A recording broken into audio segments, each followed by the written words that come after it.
Hello everyone. I, Meenakshi Bajaj, welcome you to my channel.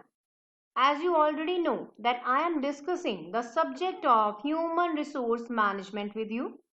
It is a very important function for every organization. I have already discussed the meaning and functions of human resource management. Today we will move further and discuss the topic human resource planning. I will cover this topic in two video lectures. In today's lecture, we will have a detailed discussion on meaning, definition, objectives and importance of human resource planning. The link of the previous video lectures have been provided in the description box. So let's start with today's video lecture. My dear friend, if you are new to my channel, then be sure to subscribe and don't forget to switch the notification on so that when I upload a new video lecture, you get notified. In previous video lecture, I have already told you that there are many managerial functions in human resource management. The very first function is planning. And what is planning all about? Planning is a forward-looking function. When in an organization, the human resource manager plans, he looks into the number of people required in the organization, the quality of its human resources. As no organization can be successful in the long run if they doesn't have right quality of people. Thus, it is a continuous process. In this process, the manager determines the future requirements of human resources. He has to plan that what should be done with the existing human resource also. As technology is changing daily, so he has to plan the upgradation of the skills of existing human resources. While planning, a manager has to see that what is the right number of people that will be required in the organization. For example, if he appoints more than the required people, it will bring an additional burden in the budget of the organization. Then comes right kind of people. HR manager has to thoroughly understand the job descriptions and accordingly he decides what kind of people he requires, what kind of people should be appointed who have right skills and knowledge or experience for the work. Right place. Everyone should be appointed on the right job, the work he knows. Only then the person will be able to give his 100% to the organization. Right time. Timing is very important. People should be appointed only and when they are required to perform some operative functions. If these 4 hours are managed properly by the HR manager, he will help the organization to achieve the long range benefits. Both the organization and employees will be highly satisfied and it will bring fruitful results for both of them. To understand the topic thoroughly, here I would like to discuss one definition. The definition is given by Leon C. Megginson. He says that human resource planning is an integrated approach. Now, what does it mean? Integrated approach means then when separate elements are combined together to achieve the desired results. It means that human resource planning can only be successful if many activities are performed on a standardized base. In the planning aspect, the personnel manager has to perform many functions. The very first function is sufficient supply. Sufficient supply of human resources. And those resources should be adequately developed as and when required. He has to see that what kind of organization structure or what kind of organization culture he should maintain to motivate those people. The people should be required to perform their duties and tasks. Whichsoever task has been assigned to them, they should do it in a proper manner. Only then HR manager can be termed as a successful person. All these tasks are done for the achievement of the objectives. Not only organizational objectives, the objectives of the people who are having an employment in the organization shall also be achieved. Now, when we analyze this definition, many things can be determined out of this. The very first is that HR planning is no doubt a future oriented approach. One has to forecast that what will be the needs of the organization and how they will be met. Secondly, planning is an ongoing process. It can never be static. Time to time, the manager has to review the things. He has to revise his standards. Only then he can cope up with the changing environment. Another important point is human resource planning is an integral part of planning these days. If a corporate house wants to achieve its goals, there can be no other way without proper manpower plan. There should be ways to find out that how optimum utilization of human resources can be made, as the organization has to see that what are the needs. In human resource planning, both quantitative and qualitative aspects are studied. In quantitative aspect, the number of people that will be required, and in qualitative process, they have to see that what kind of people are required. Here I am talking about the skills and the talent of the people. It is the primary responsibility these days to have effective utilization of human resources. So one can surely say that it is a systematic approach. In this approach, comparisons are made. Evaluation of demand and supply has to be done.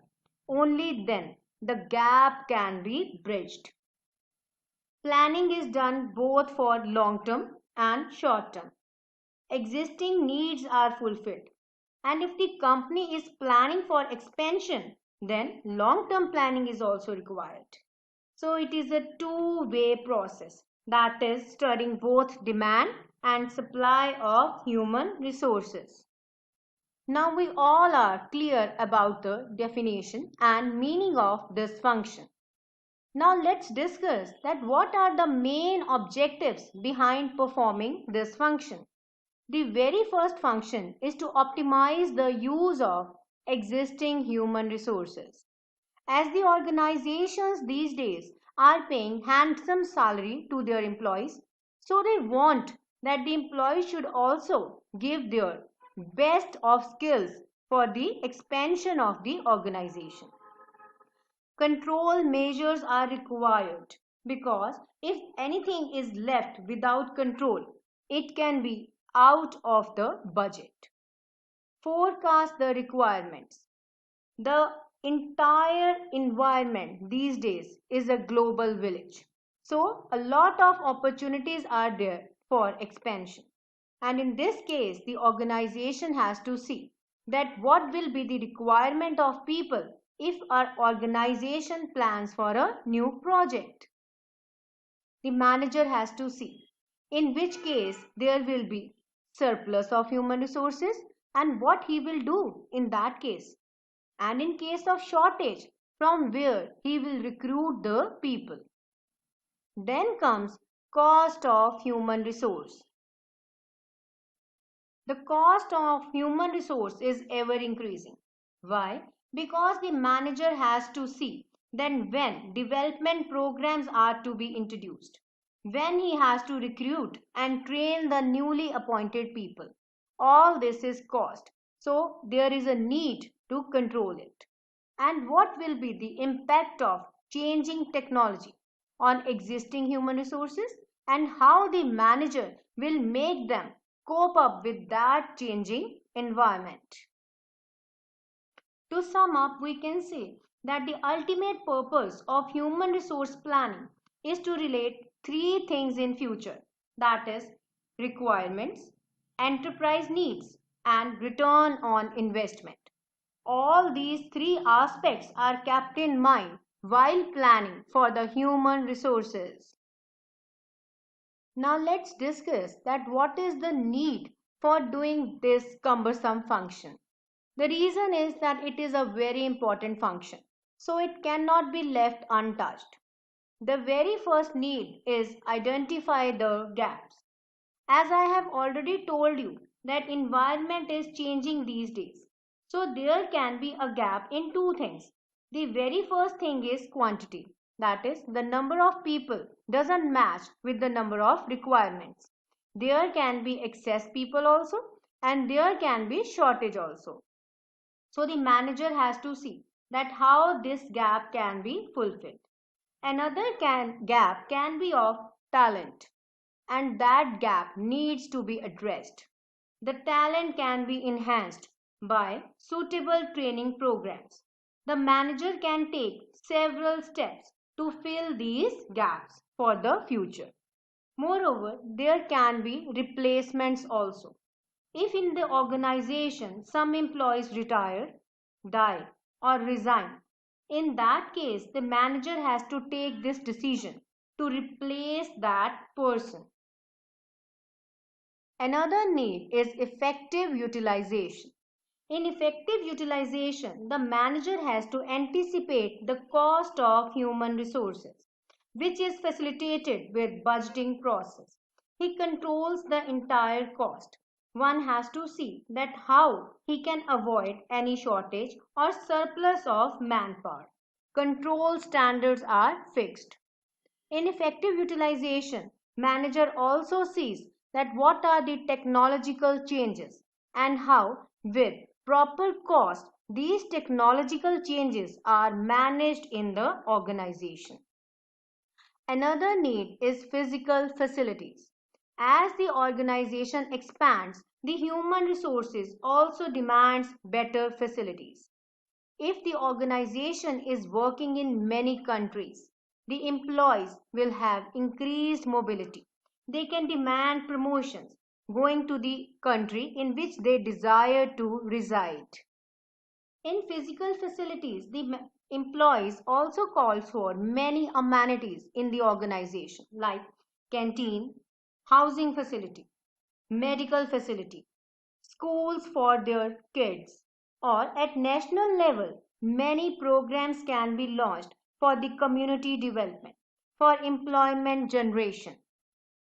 So in this function, awareness is created about the effective utilization of each and every aspect of human resources. This helps in reduction of wastage of manpower. Here, wastage of manpower means that no talent is left untouched. Proper judging is there of the talent. Policies are framed. Programs are launched by the management so that new technology can be properly used in the organization. People can be retained and the new employees can be recruited who have innovative ideas. So, human resource planning is a great tool to manage the business in today's volatile environment. Rapid changes in the environment can be managed, and organization structure can be created which is ready to deal with those changes. So, with this, our first video lecture on human resource planning is complete. In the next video lecture, we will discuss the process of planning, that too with an interesting case study. So stay connected with my channel and don't forget to like, share and subscribe. So goodbye everyone. Happy learning. We will meet soon.